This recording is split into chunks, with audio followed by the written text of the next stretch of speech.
बात अब काशी और अयोध्या की करेंगे। काशी में 2 दिन के प्रवास के बाद आज बीजेपी शासित सूबों के मुख्यमंत्री और उप मुख्यमंत्री अयोध्या पहुंच रहे हैं। उनके साथ बीजेपी अध्यक्ष जेपी नड्डा भी मौजूद रहेंगे। यहां वो रामलला के दर्शन करेंगे और अयोध्या में चल रहे राम मंदिर के निर्माण का जायजा लेंगे।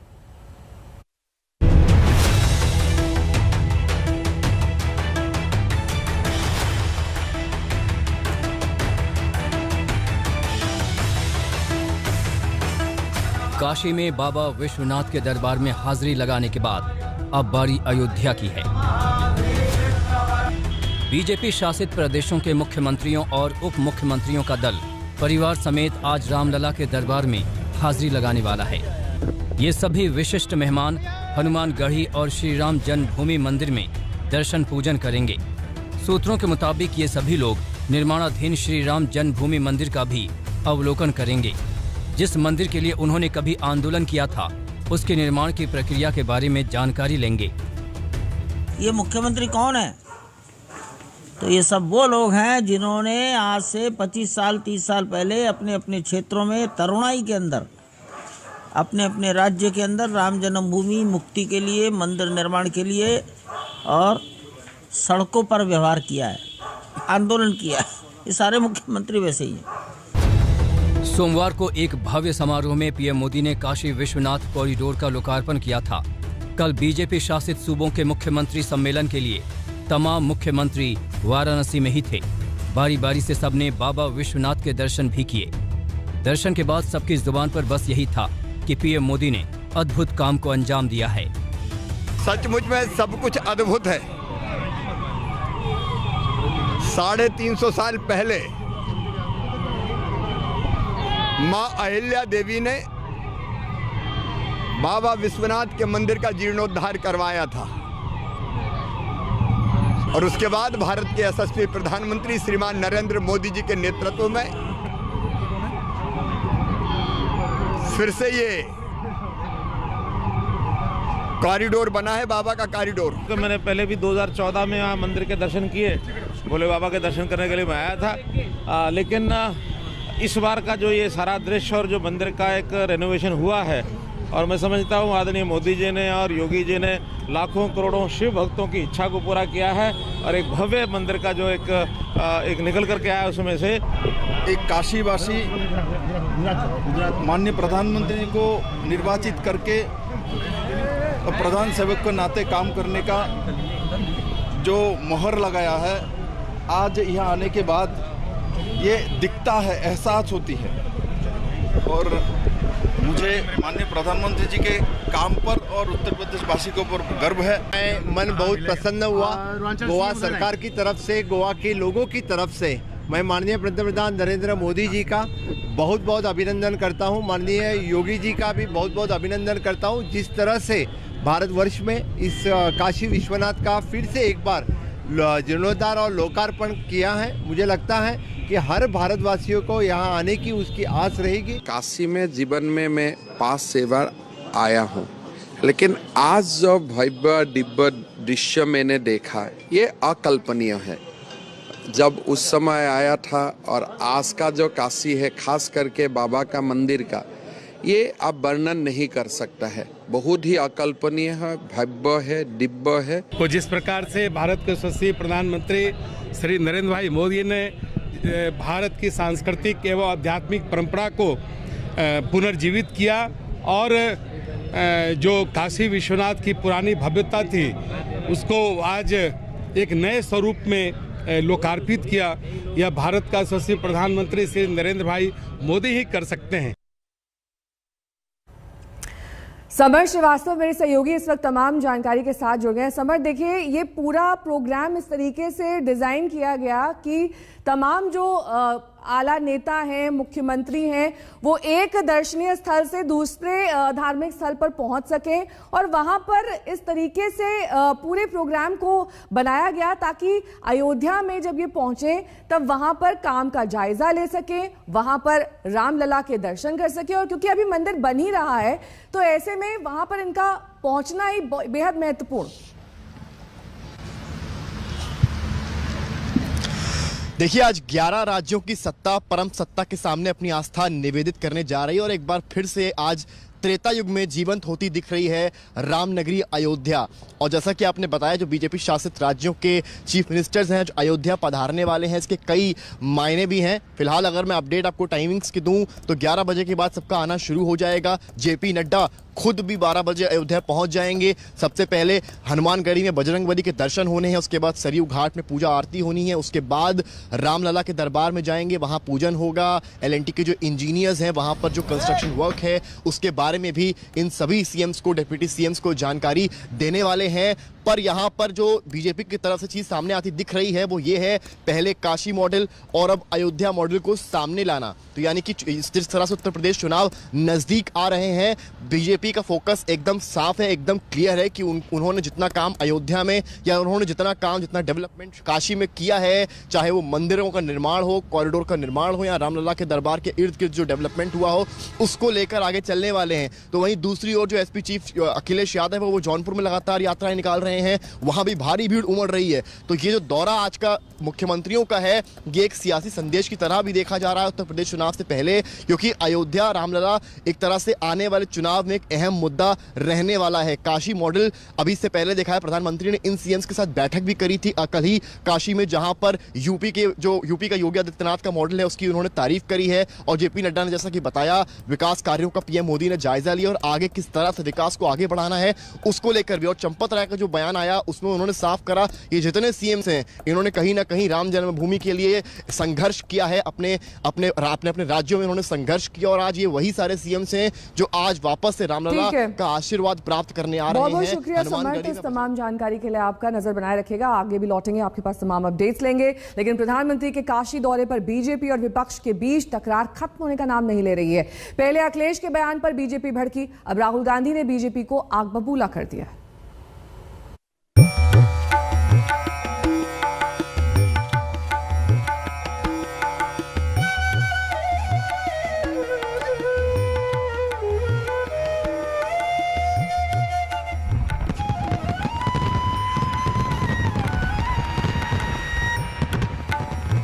इस दिव्य नजारे को पूरी दुनिया ने देखा।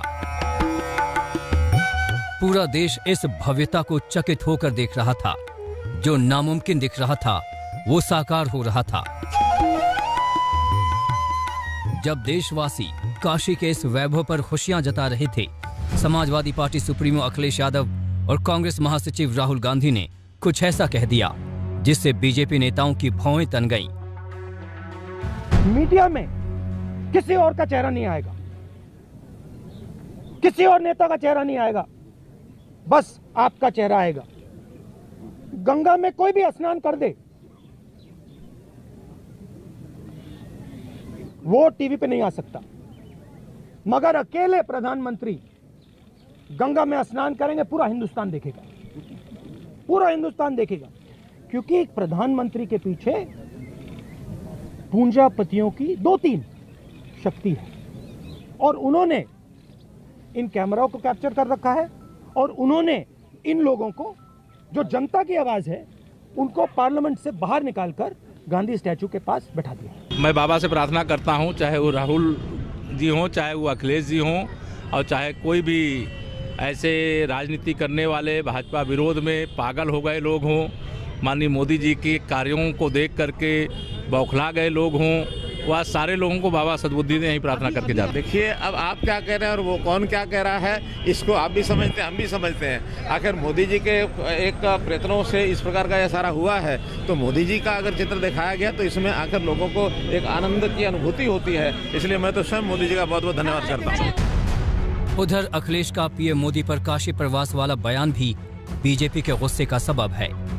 बनारस में आज प्रधानमंत्री और 1 महीने का कार्यक्रम वहाँ रखे जा रहे हैं। बहुत अच्छी बात है, 1 महीना नहीं, 2 महीना, 3 महीना वहीं रहे, अच्छी बात है। वो जगह रहने वाली है, आखिरी समय पर वहीं रह जाता है। सपा भी चाहती है कि बीजेपी का नाम लो तो उसके बराबर से उसका नाम की तुलना हो, बसपा भी यही चाहती है कि बीजेपी का नाम लो उसके साथ में उसकी तुलना हो।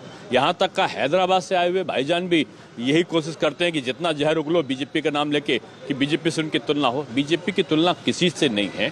इस उत्तर प्रदेश के चुनाव में एकमात्र संदेश है कि बीजेपी का मुकाबला किसी से नहीं है। नंबर 2, 3, 4 के लिए ये सब आपस में लड़ रहे हैं और मैं समझता हूँ कि पिछला रिकॉर्ड भारतीय जनता पार्टी का टूटेगा और अप्रत्याशित परिणाम इस बार उत्तर प्रदेश के आएंगे। 300 से ज्यादा सीटें, मैंने कहा ना, पिछला रिकॉर्ड टूटेगा। हालांकि आज तक से एक्सक्लूसिव बातचीत में अखिलेश ने सफाई दी कि उनके बयान का गलत मतलब निकाला गया। उनके कहने का मतलब यूपी से बीजेपी सरकार की विदाई से था। मैं आपसे जानना चाहता हूं कि अगर बनारस के बारे में आपको कुछ जानकारी है, स्वाभाविक है, आप सब बात जानते हैं, बनारस लोग क्यों जाते हैं? आखिरी वक्त सरकार का है, ये सरकार जाने वाली है। समाजवादी पार्टी का और मेरा यही मानना है कि आखिरी वक्त पे कुछ भी कर लेंगे, लेकिन उत्तर प्रदेश का किसान, नौजवान, व्यापारी, हर वर्ग के लोग इस सरकार को हटाना चाहते हैं। यूपी की सियासत में चुनावी रंग तेजी से चढ़ने लगा है।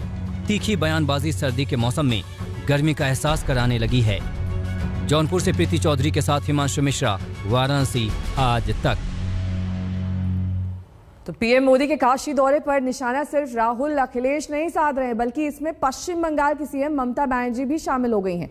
ममता कल गोवा में थी। उन्होंने एक रैली में आरोप लगाया कि बीजेपी को सिर्फ चुनाव के वक्त भगवान की याद आती है।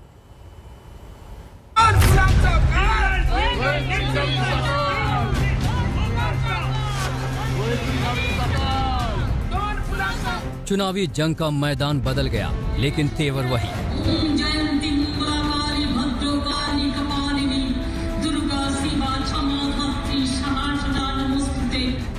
गोवा की सभा में पश्चिम बंगाल की मुख्यमंत्री ममता बनर्जी तो पहुंची थीं अपने मिशन गोवा को धार देने के लिए, लेकिन यहां भी वही अंदाज, मानो पश्चिम बंगाल के चुनाव अभियान का एक्सटेंशन हो। सभा में ममता ने गोवा से ज्यादा बात पीएम मोदी पर की। वाराणसी के ललिता घाट में पीएम मोदी के गंगा स्नान से लेकर केदारनाथ में मोदी के ध्यान तक ममता ने वार किया। हम लोग वोट का टाइम में गंगा में पूजा नहीं करते हैं, वोट का टाइम में जाके मोदी जी ने डूब दिया। वोट आता है तो वो कुछ करते हैं, वोट आते हैं तो कभी उत्तराखंड में मंदिर में बैठ जाता है तपस्या करने के लिए, वोट आते हैं तो खुद अपने प्रवेश हो जाता है। हमारा एतराज नहीं है, करने तो उसका फ्रीडम है, लेकिन पूरा सब कहा है देश में गंगा बहते हैं और देश में गंगा पे यूपी गवर्नमेंट कोविड का डेड बॉडी फेंक देता है। गंगा माई को अपवित्र किया है, कितना कोविड में मरा है उसका कोई नंबर नहीं रखने के लिए गंगा में फेंक दिया। जो गंगा का पानी को हम लोग पवित्र बोलता है, गंगा को माई बोलता है। जो देश में गंगा कहते हैं तो देश में बीजेपी लोगों ने कोविड का डेड बॉडी फेंक दिया। ममता बनर्जी ने टीएमसी पर बंगाली पार्टी होने के ठप्पे पर भी सवाल उठाया। अगर एक बंगाली नेशनल एंथम लिखता है तो एक बंगाली गोवा में नहीं जा सकता है। गांधी जी को हम लोग नेता मानते हैं, कभी सोचा क्या गांधी जी बंगाली है, न नॉन बंगाली है, न गोवाड़ी से, न यूपी का है। देश का नेता वही होता है जो सबको लेकर चलते हैं, इसको देश को नेता बुलाता है। ये लोग क्या देश का नेता बनेगा? आप लोग भी गुजरात से चलाता है, गोवा गुजरात से नहीं चलेगा, गोवा दिल्ली से नहीं चलेगा, गोवा का आदमी गोवा चलाएगा, ये आपको याद रखना है। पश्चिम बंगाल में बीजेपी की चुनौती को ध्वस्त करने के बाद ममता बनर्जी ने गोवा को अपने विस्तार का क्षेत्र बनाया है। वहां अगले साल चुनाव है। गोवा में पैठ बनाने के लिए वो बार बार यहां का दौरा कर रही हैं। लोगों के बीच गोवा और पश्चिम बंगाल की समानता की बात कर रही हैं।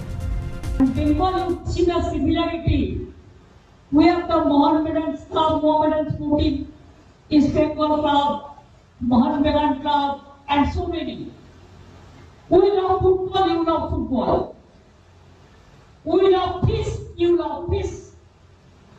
We love folk songs, you love folk songs. The similarity is there. You have a sea, we have a sea. Your sea is beautiful, colorful. The international tourists used to come. आते हैं, आपको गोवा में कितना सी बीच है, हमारा उधर में भी एक सी बीच है, हमारा दीघा है, हम उसको डेवलप किया। पश्चिम बंगाल में सत्ता बरकरार रखने के बाद ममता टीएमसी को पश्चिम बंगाल के बाहर ले जाने को बेताब थी। इससे पहले त्रिपुरा के निकाय चुनाव में टीएमसी पूरी आक्रामकता से उतरी थी, हालांकि कामयाबी नहीं मिली। अब देखना दिलचस्प होगा कि गोवा में ममता का जादू कितना चलता है।